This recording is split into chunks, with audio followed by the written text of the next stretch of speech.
Hello everyone, welcome to the Little Phil's Young Writers Awards. As with so many things this year, we've had to move online, but we're really keen to continue with the competition and to keep you involved with the life of the library. My name's Jessica Wortley.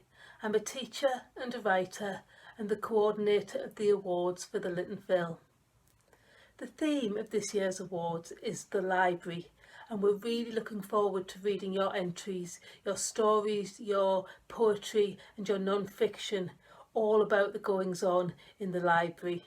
We're going to hear a little from our three judges about what they look for when they're reading your entries. You will also receive some creative writing exercises from me. It's really hard to start writing with just a blank piece of paper, so hopefully these different suggestions and writing tasks will just help you get started, and hopefully there'll be something to inspire you. You'll also receive all the rules about the competition. First though, here's some words of wisdom from our judges. Hello, I'm Tom Kelly and I'm the poetry judge for the wonderful Little Phil Young Writers Award. This year's theme is the library. My library was a big part of my young man's life. It was my university. It provided me with an entry into another world. You can discover so much in a library, browse the shelves, read books that you perhaps wouldn't have looked at before, not just poetry like me. Words feed the imagination. What am I looking for and what makes a good piece of writing? That's a bit more difficult to answer.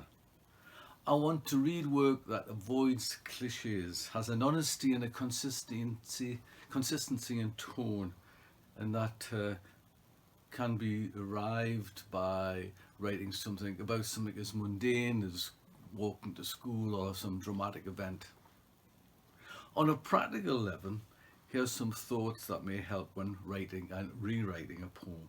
Make notes. Keep a piece of paper by your bed all the time. Scribble a little note in the dark, as I do.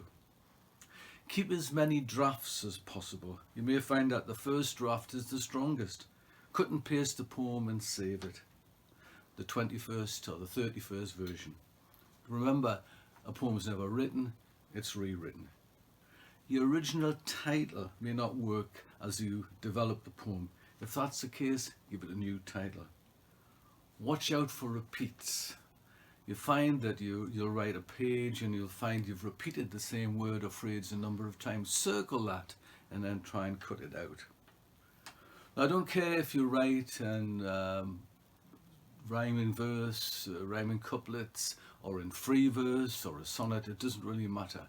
The poem itself seems to demand that you write in that way. So follow what you feel the poem wants to do. Right, so all the best with all your efforts, with your poems. I'm looking forward to reading them. Thank you very much.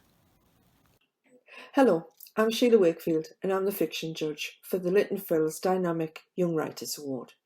The first time I was published as an adult, other than reviews, was a short story, and I published short story pamphlets and collections, novellas, novels, and a biannual international short story magazine. The theme this year is the library, and that provides a vast array of subject matter and inspiration. I hope you enjoy looking at all the resources available. Think about what the library means to you. Do you perhaps have memories associated with the library? One of my favourite childhood memories is of my mother taking me to enrol at the local library.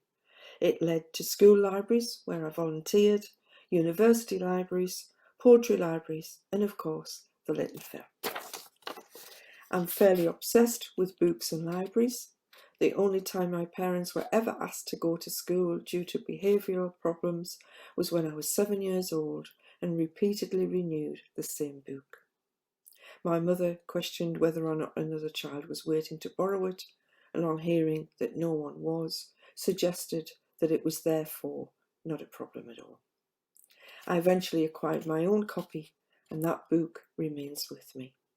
On a winter afternoon at 5 o'clock, I like nothing more than to sit and read it while eating hot buttered crumpets. I've been involved with many events at the Little Phil, and it's great that the Young Writers Awards are continuing online despite the circumstances. Good luck, and I'm looking forward to seeing your fiction entries. Hello, my name's David Whetstone, and I'm here to tell you a little bit about the non-fiction category in the Writing Awards. My background is in journalism. I worked on the Journal, this newspaper in Newcastle, for a lot of years, and also edited a magazine called Culture. So what I'm really looking for is pieces of reporting, pieces of non-fiction, factual writing, the sort of thing that you might see in one of the newspapers that you read, or your parents read, or perhaps you see in school. There might be papers like The Times or The Guardian.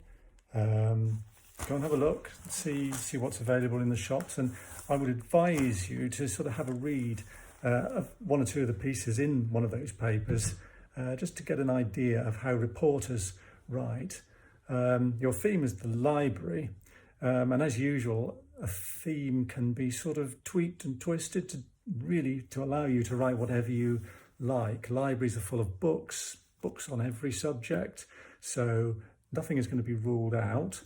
I suppose what I'm looking for in the pieces you send in is that I learn something, that I feel I go away with an enhanced knowledge of a subject. And being non-fiction, it's factually based. It's essentially a piece that's true. It's not a work of imagination, although of course you use your imagination in how you will put words and sentences together. You'll find stories all around you, and I know in these sort of lockdown times it's difficult to go to all the places that normally you might go to, so you might be more limited perhaps in your choice or in range of subjects. But I have talked to friends, family members. Think of things that have interested you, stories they might have told over the years. I mean, you might have a grandparent who has interesting stories to tell about how your hometown or village used to be in years gone by, or a family story that gets told. There might be a local landmark that you could write about, do a little online research, and write an interesting piece about that. You could write about sport, about current affairs, about your own sort of work or school, or things that you're interested in. Have a look at the books you've got at home and get a sense of what you turn to, because people's interest in a subject comes out in the writing. If you're interested in something, generally you can tell the writing's more vivid and more memorable as well for the reader. So you don't have to. You're not writing a book. It'll be something that tells the reader something about this subject, perhaps that you can easily read, easily digest, and take away with you. I mean, we've had some great entries for this section of the competition in past years that covered a whole wide range of subjects. So the field is wide open. Surprise me. Go away, write about something you enjoy writing about and that you think that other people will be interesting to learn about, and look forward to seeing your entries. Good luck. I hope that after listening to the words of Tom and Sheila and Dave that you're feeling inspired. I'd like to give you a couple of tips of my own with regard to your entries for the competition.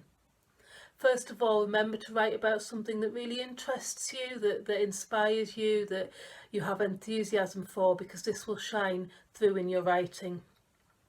Make sure you leave lots of time to edit. The easy bit in a way is getting your ideas down, but the real work begins when you start reading through and tidying up and making sure you're getting the important points of your work down and getting rid of all the bits that maybe aren't as important to the story or to your poem. But editing's really important. Another tip is to make sure you read your work aloud. How it sounds to you will be different to when you read it in your head, so that's another good tip. If you're writing a story, Try and start in the action, try and start with something happening, and then if you need to tell us more about your characters, you can do that afterwards later on.